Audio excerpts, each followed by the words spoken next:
Find a bumpy track, add some tough motorbikes and riders, and mix well. The result, a scramble.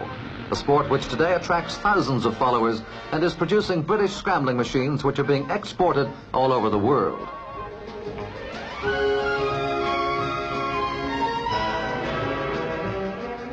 This firm in Essex, which now employs 150 people, produced its first scrambling motorbike in 1953, when the sport was beginning really to get onto its feet.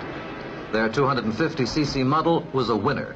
It was tough, maneuverable and fast on the scrambling track, and orders for it soon poured in.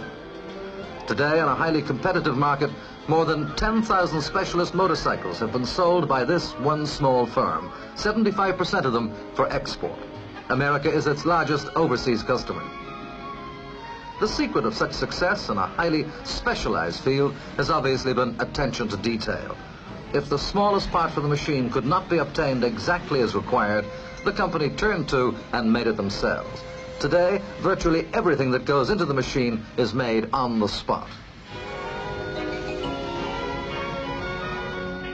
With worldwide success for its 250cc model, the company is now working on a new, more powerful scrambling bike. This 360cc model, being put through some rigorous testing on a nearby track, has taken 18 months to develop. Worldwide markets are wide open for this size of competition motorbike if it proves to be another winner. The job of the company's test riders is to try to find something wrong with these power-packed flyers.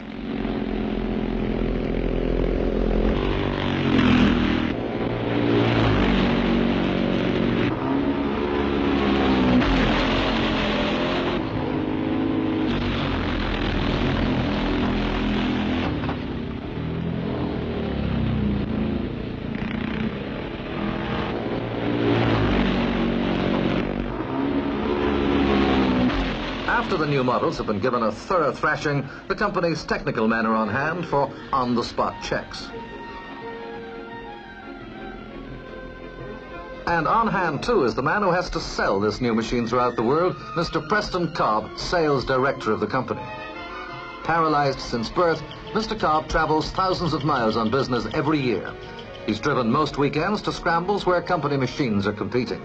And with 2 assistants, he travels the world selling this company's tough little British-made scramblers.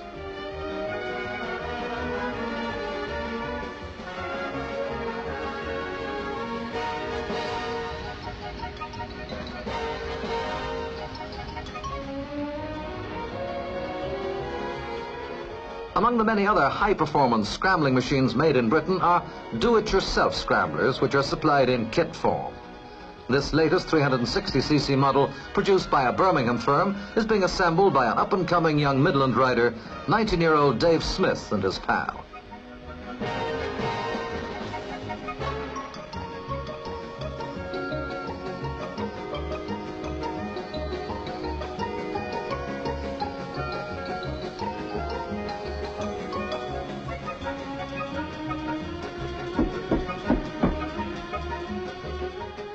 Home assembly means a saving of 1/5 on the price of the machine. And for anyone with a good working knowledge of motorcycles, the job can be completed in 3 hours. Dave Smith, who's been scrambling for just over 2 years, rode this bike the next day against some of the hottest competition.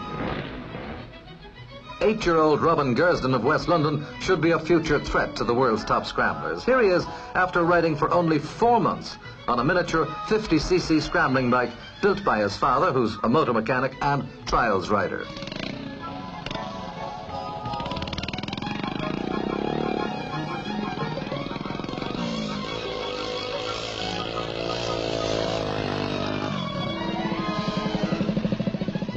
Dad gives him some advice on negotiating mud, and he's away again.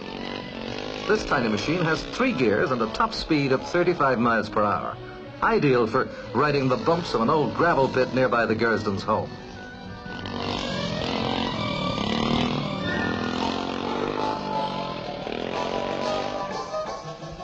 The question of training facilities for young scrambling enthusiasts is a major problem in Britain for this rapidly expanding international sport.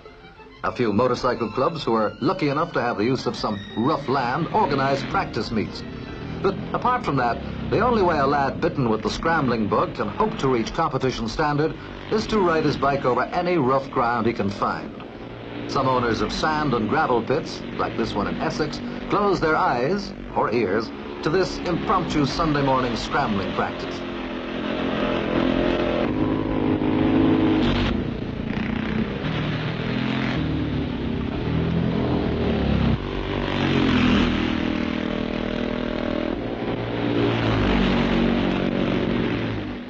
Organized by local motorcycle clubs, scramble meetings are held throughout Britain during the summer with odd winter meetings. At the big meets, like this one at Shrewsbury, as many as 200 riders from every part of the country will be competing. With a national championship event attracting star riders, the crowds flock in to watch the tussles to come. A tussle not only of rival top riders, but of top makers of machines as well. For, like motorcycle and car racing, scrambling performances considerably affect the world sales of road machines nowadays.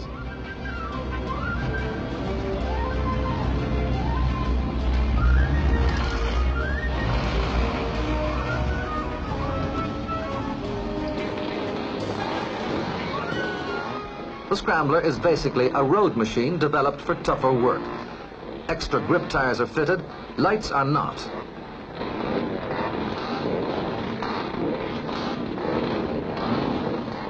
Jeff Smith, 1964 and 65 world champion, is here. Also, Dave Bickers, 1966 British champion. It's going to be a rough ride, so scrambling gear is tough.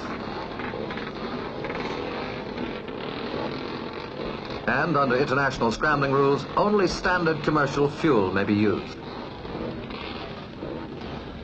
There are 30 of Britain's top riders in the lineup for the mass start. It's a 12-lap race, each lap 1.5 miles of some of the toughest riding in Britain. Men and machines take a pounding as they hit the bumps.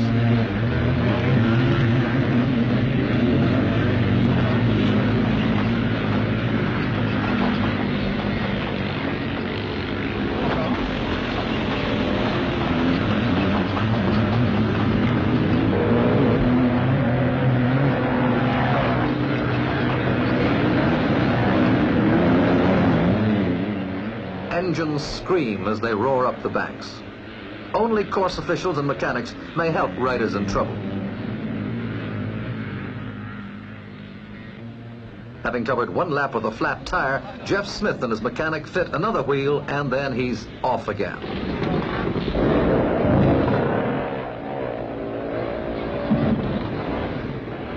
Those extra grip tires help to pull the bikes up the hills and over the top.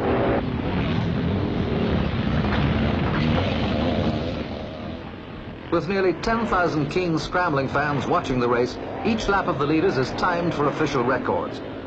The riders are thinning out now, for no more than a half of the starters will complete this grueling test.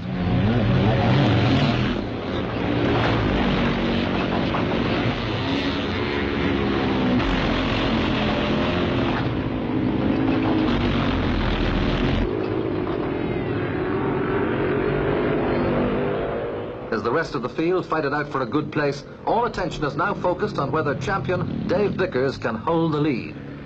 No, he's overtaken on the 10th lap. And at the winning post this time, it's a local rider, Alan Clough, with Bickers second.